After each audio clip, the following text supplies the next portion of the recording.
So stop me if you've heard this one before. There's a psychology professor by the name of Corrine Moss-Racusin, and she and her colleagues decided to do a study. Now, in this study, they created a resume, and the resume was an applicant for a lab manager position. Then they took this resume and they created two separate versions of the resume, and these resumes were completely identical, except for one crucial feature, and that was the name at the top.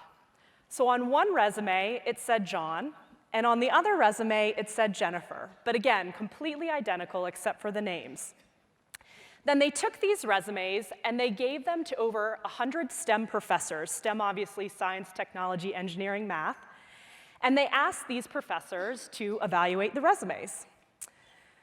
So what do you think happened when they gave the resumes to over 100 biologists, chemists, physicists? Spoiler alert, it wasn't good. So they gave them to the professors, and the professors concluded that Jennifer was less competent than John. They were less willing to hire Jennifer versus John. They were less willing to mentor Jennifer. And they also, the final kicker, they recommended paying Jennifer less than John. And again, these resumes were completely identical. So what can we conclude from this?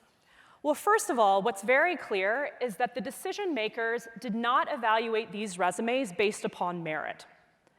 And what's also very clear is how pervasive gender bias is in the system.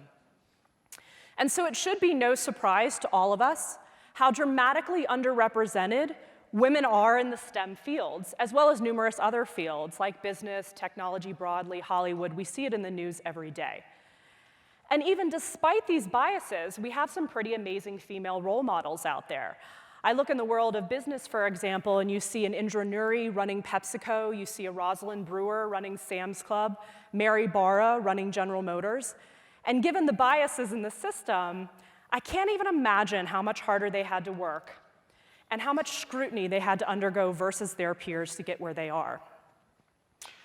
But that aside, I'll tell you what really excites me. And what really excites me is redefining this whole system altogether. And the way that I think that we do that is through women entrepreneurs.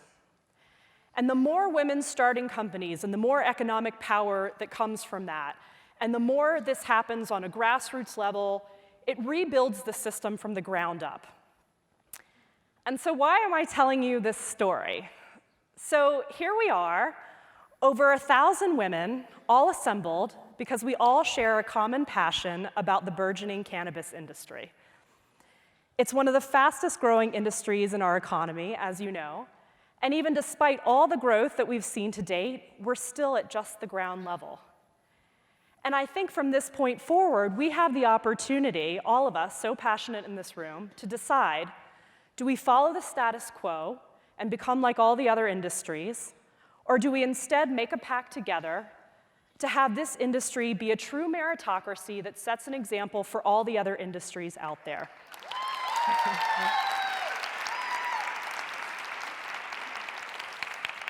And so what I want to ask of you is, so first of all, if you've already taken that step to become a woman entrepreneur, awesome, because I'm going to talk about how we support you in that. And if you consider yourself to be that Jennifer who's maybe debating whether to put your resume into the stack or start your own company, I really hope that you get inspiration from being here at this amazing event and start your own company. But even if that's not for you, what I would ask is that all of us take a moment to see each other as decision makers. And from this point forward, you're going to have the opportunity in every part of your daily life to choose a Jennifer, to give her a chance to grow her business. And so I want to talk a little bit about what that means directly, and that leads me to my mantra and one of the things I hope you take away from the talk today, and that is the following. Your dollars and your actions are your votes. We have tremendous purchasing power, as you know. So I want to walk through some examples of both, and I hope you keep them in mind in all of your daily goings going forth. So with your dollars, think about this. From this point forward, in the very near future, you may have the opportunity to choose a service provider. So maybe you're choosing a new lawyer, maybe you're choosing a new accountant, a doctor, a financial advisor, a trainer, whatever the case may be. And when you have that opportunity to make a choice, give Jennifer an opportunity for that business, because you could be helping her company grow.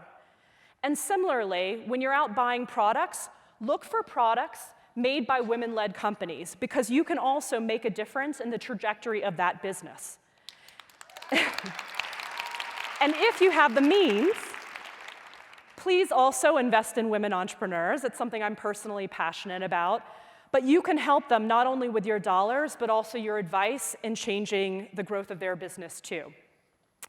And so that's something to think about in terms of directing your dollars to really reflect your values. But also in terms of actions, I'd also encourage you to think about any time from this point forward, if you see injustices in this industry or beyond. Let's say you go to a conference and you see an all-male panel, or you're about to transact with a company and you notice it's an all-male leadership. Speak out. Make your voice be heard. And as you're gaining more confidence to do that, you see other people speaking out, please share their content, because we can all amplify each other's voices and make a difference. There's strength in numbers. And I realize that as I give you this talk about being a decision maker, sometimes it can become a little disheartening every day when you're making these decisions based upon your principles and your values, and you look around and you see all these other industries where, again, women are dramatically underrepresented. And so one of the things I want to add on to my mantra today is the importance of surrounding yourself with powerful female role models and influencers. And if you're here today, I'm preaching to the choir, because you already know to do that. But I wanted to share some examples on that front too, because I think that it really takes us all being proactive about that, or else we're just having a feed come to us that's really disproportionate. So it's a matter of looking at our own networks, making sure they reflect the equality that we truly believe in, and proactively surrounding ourselves with really inspirational role models that keep us focused on the ultimate goal, no matter what ratios we see around us. So just some examples, and to kind of brainstorm with you on things to think about. Think about books and films and artists. Maybe the next time you're buying a book, check out a phenomenal woman who won the Pulitzer Prize in the plays or the books category. If you're thinking about films, maybe check out some of the up-and-coming directors, female directors that have come out of Tribeca Film Festival or Sundance. They're really trying to make it in a tough industry. And when you think about artists, maybe gather your friends together and go to a gallery and see an up-and-coming female artist. Or maybe buy a print of Frida Kahlo or Georgia O'Keeffe or Mary Cassatt and keep it near your computer and keep that inspiration nearby. I'll share some examples from my own life. I personally love following some pretty prominent world leaders. They inspire me daily. I love following their activities, like a Christine Lagarde or a Melinda Gates. I also follow Angela Merkel, and she shares content in German. I don't understand a word of what she shares, but I just love seeing her like a boss in all of her meetings across Europe daily. I find that really inspiring. I love female comedians. God bless Amy Schumer. She cracks me up. I also am inspired by Sarah Blakely, the self-made billionaire who created Spanx, and I often wear them in events like this, so God bless her too. I am also really enamored by the whole Notorious RBG phenomenon, and I just think that's great. So whatever the case may be, maybe these are ones that you share with me, maybe not, that's okay, but I'd encourage you just to have your short list handy and to make sure that these inspiring role models are always around you and keep you focused on this ultimate goal. So again, your dollars and your actions are your votes. We truly, in our own decisions and also in aggregate, can redefine the system. And we do that through more women becoming entrepreneurs, through supporting each other and surrounding ourselves with very powerful female role models. And I look forward to going on this journey with you in the cannabis industry.